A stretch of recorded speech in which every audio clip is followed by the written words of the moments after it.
Hi guys, this is Pankaj Bhardwaj. तो last video में मैंने आपको बताया था रिगार्डिंग मीडिया लैंग्वेज के अंदर मैंने डिफरेंट डिफरेंट चीजें आपको बताया था, जिसके अंदर मैंने बहुत सारी चीजों को कवर किया था, जिसमें blue channel analyst talks, breaking news, event talks by market gurus, war and pandemic situation, geopolitical issue, events, budget, election, Fed meeting etcetera. तो आई होप कि ये पूरा मीडिया का जो लैंग्वेज था वो आप लोगों को अच्छे तरीके से समझ आ गया है। ये कुछ ब्रेक इसलिए लिया गया था क्योंकि मुझे चाहिए सीरियस ट्रेडर। जो सीरियस ट्रेडर के अंदर पेशेंस होगी वही आगे मार्केट में टिक पाएगा। तो गाइज, आज से पहला सेशन स्टार्ट होता है मार्केट लैंग्वेज, जहां पे मैं आपको बताने वाला हूँ market weather, market sentiments, demand supply and explanation by fake gurus. So आज हम बात करेंगे मार्केट बिहेवियर की। मार्केट बिहेवियर कितना जरूरी है ये आपको समझना पड़ेगा, क्योंकि एक बार आप किसी का बिहेवियर समझ गए तो आप हर उस चाल को समझ पाओगे जो वो चाल बताना चाहता है या दिखाना चाहता है या छुपाना चाहता है। तो यहाँ पे क्या है, मार्केट बिहेवियर क्या है ये समझते हैं। Retailers is always bias for buying और सेल साइड। एक साइड में वो रहेगा, चाहे बाइंग साइड का हो या सेलिंग साइड का हो। This is called the behaviour. Market में कोई भी इंपॉर्टेंट सपोर्ट और रेजिस्टेंस को लेकर क्या व्यू है लोगों का। लास्ट 3 मंथ्स में मार्केट का ट्रेंड क्या है। मेरा क्वेश्चन ये है, अगर आप किसी भी चीज का वेदर और बिहेवियर नहीं समझ पाए, हाउ यू कैन आइडेंटिफाई कि ये अब ये होने वाला है। How you can forecast the things. तो अभी इन सब चीजों से ही आपको चीजों को समझना पड़ेगा कि इन सब चीजों को समझते कैसे हैं मार्केट में। So the question is how we understand this, right. तो कहाँ पे रिटेलर पार्टिसिपेट कर सकते हैं, कैसे कर सकते हैं, ये देखेंगे। ये पता चलेगा मिड कैप और स्मॉल कैप इंडेक्स से। क्यों? क्योंकि मोस्ट ऑफ द केसेस में हमने ये देखा है कि लोग मिड कैप में और स्मॉल कैप के अंदर एक पार्टिसिपेशन रखते हैं। और ये पार्टिसिपेशन मैंने क्यों इस तरीके से स्टेटमेंट दिया, क्योंकि बड़ा प्लेयर जब भी अपना पैसा लगाता है वो मिड कैप और स्मॉल कैप की तरफ लगा रहा है, तो वो बड़ा पैसा कभी भी मार्केट के गलत ट्रेंड में नहीं लगाएगा। तो दिस इज अ थिंग, हमने इस चीज को यहाँ पे पकड़ा है और this is called my logic number 17। तो ये आप लोगों ने ध्यान रखना है, राइट। तो यहाँ पे क्लियर कट एक चीज आपको समझ में आ जाएगी कि यहाँ पे किसी भी चीज को लेके आपने पैनिक नहीं करना है। मिड कैप एक सिंपल सा रूल है, mid cap running above 3 month high then bullish, mid cap running below 3 month low then bearish. चलो इसको समझेंगे एक पर्टिकुलर एग्जांपल से, ताकि चीजें को आप बिल्कुल क्लियरिफाई से सीखते जाएं। चलो समझते हैं लॉजिक नंबर 17। ऑब्जर्वेशन। लोग पैनिक होंगे, सबसे ज्यादा डिलीवरी से एग्जिट करेंगे, ये बात तो सही है। तो उनको फियर पैनिक, मार्केट में एक न्यू पैनिक होता है, उनके फियर से मार्केट में एक न्यू पैनिक होता है। इस न्यू पैनिक में अपॉर्चुनिटी भी आती है, और कभी कभी आपको ये समझना पड़ेगा न्यू पैनिक मंथ के किस डेट में आए। तो ये ध्यान रखना है, आराम से इस वीडियो को समझना है और इन शब्दों को लिखना है और समझना है। We will see such panic between, अगर 10 से 15 तारीख के बीच में ये पैनिक आता है तो क्या है, और आफ्टर 25 आता है तो क्या है। So let's understand how to identify and grab the opportunity. तो अपॉर्चुनिटी कैसे फाइंड करेंगे? सबसे पहले इसमें हम 200 SMA का इस्तेमाल करेंगे। सिंपल सा है, 200 SMA क्या है ये क्लियर कट है, ताकि आपको नॉइज ना इफेक्ट कर पाए, मार्केट में अप एंड डाउन्स हो आपको वो इफेक्ट ना कर पाए, टेक्निकल एनालाइज आपको इफेक्ट ना कर पाए।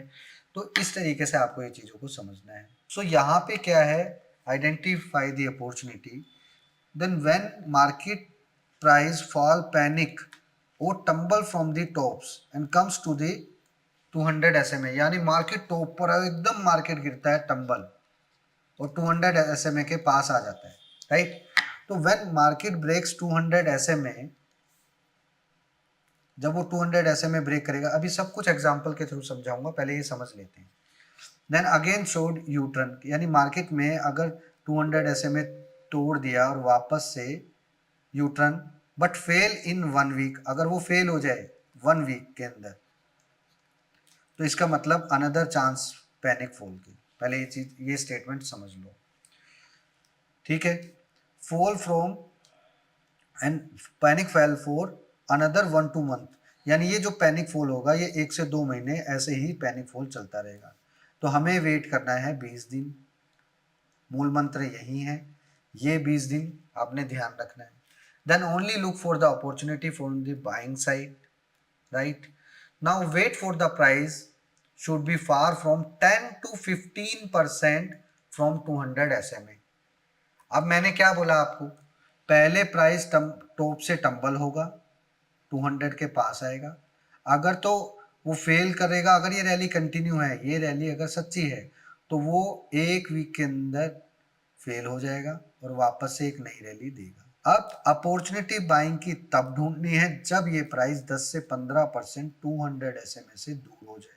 जितना ज्यादा दूर होगा उतना ज्यादा बेटर रहेगा, तो इसको समझना है। अच्छा, reason and logic of this buying, फिर आपने क्या समझ में आ जाएगा आपके fear factor, because panic market में एक न्यू पैनिक फॉल होता है, ठीक है। Breaking of 200 SMA support in this panic situation only opportunity comes for buying, जो ऑलरेडी बता दिया है। From there market takes U turn, उसका सही रीजन कोई सपोर्ट और रेजिस्टेंस नहीं, actual reason is mutual fund, right. क्योंकि अगर मिड कैप और ये सब गिरेगा तो सिप में जो वापस से पैसे आएंगे उसकी वजह से वो होगा। बिकॉज आप लोगों के जो म्यूचुअल फंड की मजबूरी है, हर मंथ में पैसा डालना है mid cap and small cap में। हमें ये अच्छे से समझना पड़ेगा कि मार्केट में मंदी टेम्परेरी है, जो पैनिक में घबरा कर निकलना भी, बल्कि वेट करना है सही समय का। मतलब पैनिक में घबरा कर निकलना नहीं है, वेट करना है सही समय का, बिकॉज तेजी is permanent. That's the reason 3 years after the Covid market continuously touch new high. The reason was mutual fund में लोगों ने बहुत पैसा डाल दिया पैंडेमिक में। अब समझे आप कि आफ्टर द कोविड मार्केट क्यों ऊपर गया। अब इसको समझ लेते हैं एग्जाम्पल से, जो कि मैंने क्लियर कट एग्जाम्पल यहाँ पे दिखा दिया। तो ये है 3 मंथ्स का लो, राइट। अचानक से जिस मंथ में चल रहा है उससे 2 मंथ पहले जाना है, या आप 3 मंथ्स भी पहले जा सकते हो, नो इशू। जैसे ही लो ब्रेक हुआ, यहाँ से कहानी स्टार्ट। ये है मंथली चार्ट और ये है डेली चार्ट। डेली चार्ट में 200 SMA ब्रेक हो गया बाद में, और उसके बाद क्या हुआ, मार्केट कंटिन्यूस फॉलिंग साइड में आ गया। इसी को समझते हैं क्लियर कट। देखो, it's below 200 means problem for next 1 or 2 month in a market, drastic fall होगा। तो ये चीज से आपको चीजों को समझना पड़ेगा। अब यहाँ पे आता है हमारा लॉजिक नंबर 18, सडन पैनिक। ये वार्निंग है एग्जिट और न्यू अपॉर्चुनिटी। तो हमें कैसे पता चलेगा सडन पैनिक एक अपॉर्चुनिटी है, यानी सडन पैनिक एक्चुअल में एक करेक्शन है या एक्चुअल में एग्जिट है। तो ये समझना पड़ेगा आपको। ये पता चलेगा मिड कैप और स्मॉल इंडेक्स की चाल से। अगर मार्केट 10% करेक्शन हो जाता है within 2 to 3 months, then you will see more panic, और उस टाइम पे मार्केट हमेशा लाइफ टाइम हाई पर होना चाहिए। When market correct 10% from low, it means coming 3 to 6 months you will C good opportunity. यानी मार्केट अगर लो पर है और 10% करेक्शन हो गया है, तो अगले 3 से 6 महीने आपको गुड अपॉर्चुनिटी मिलेगा। मार्केट लाइफ टाइम लो पर होना चाहिए। तो ये एक चीज आपको क्लियर कट समझ में आ गई होगी। एक सिंपल परिभाषा में मैंने आपको समझा दिया है। इसका एग्जाम्पल ये रहा, मार्केट जैसे ही लो बनाएगा उसके बाद अचानक से फिर market 10% correct from the high, it means अगले 2 से 3 महीने you will see more panic. तो यही चीज़ है, यहाँ से यहाँ तक उसने 10% का करेक्शन दिया, उसके बाद 200 SMA अगर ब्रेक होता है, then you will see more panic. तो ये चीज़ आपने ध्यान रखनी है। ये डेली चार्ट है। क्लियर इंडिकेशन है 10% correction from the top, it means was indication that कुछ प्रॉब्लम होगा। But suddenly market recover, we should wait till next month. ध्यान रखना है।